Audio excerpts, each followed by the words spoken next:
Waitara SHASKEY last updated 2138, December 8, 2017. Jeannie Boone is refusing to sign the renewed lease contract of her Waitara land after the council increased the price by more than 1,000%.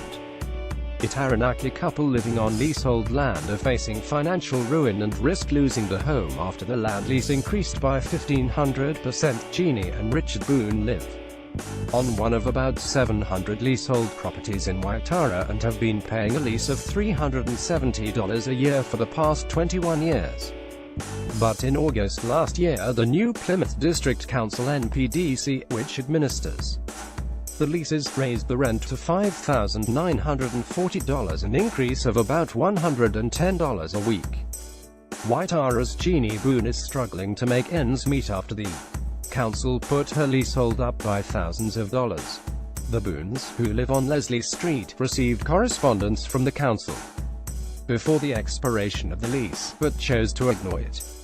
Read more. Lease hike has Waitara residents struggling. Maori Affairs Select Committee recommend Waitara Land Bill be approved. Future of Waitara Land Bill still unclear after report postponed for third time. A second extension granted for committee report on Waitara Land Bill on Monday. They were hand-delivered a letter from an NPDC representative advising them they now had until next week to settle the issue or their lease would be terminated. The letter stated the couple had three options. The first involved renewing the lease for a further 21 years at $5,940 per annum. Alternatively, the Boones could request a new lease to be offered for sale by auction, or, by choosing to not renew the lease, their current contract will cease and the house will revert to council without any payment or compensation to the Boones.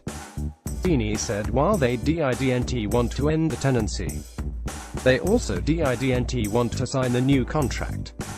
When I sign something inputting my name to something that I agree to, I don't agree to it, she said. That's my gripe. The 54-year-old, who works two jobs, said the increase was too steep and it had left them struggling financially. We've had to cut a lot of our insurances just to make ends meet. They had made a few payments towards the revised amount but couldn't afford to maintain them and were already in arrears $2,970, NPDC Chief Financial Officer Alan Bird said. While he couldn't discuss the Boone's specific case, there was a handful of Waitara rents which hadn't been paid despite ongoing talks for months and sometimes years. We work with leaseholders to help them by offering flexible payment plans for rents and arrears, he said. Bird said non-payment impacts the rest of the Waitara community as rent revenue is ring-fenced by legislation for projects in Waitara. The majority of Waitara lease rents, more than 95%, were paid in accordance with the lease conditions, he said.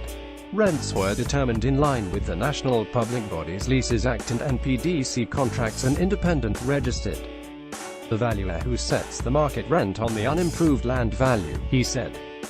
Janine disagreed with the council having authority on setting the price of rent given the contentious history of Waitara land. It's not their land, she said. The land was originally confiscated from Tiatiawa and its two hapu, Otaratwa and Manakarihi, in the 1860s by the Crown. A bill, the new Plymouth District Council Waitara Land Bill, is currently before Parliament, which if passed would allow Waitara residents to buy the land they live on, proposing 780 leasehold properties become freehold, with 60 hectares of land to be given back to Tiatiawa. But Jeannie said they could not afford to buy the land a home sits on. She said many years ago, the NPDC had promised they would be able to purchase the holding for about $4,500, but that never eventuated and they would now have to pay about $120,000. Jeannie said with a shotgun to the head. They would likely sign the new contract. I'm going to have to sign, or else what are they going to do? Kick us out of our home? Stuff.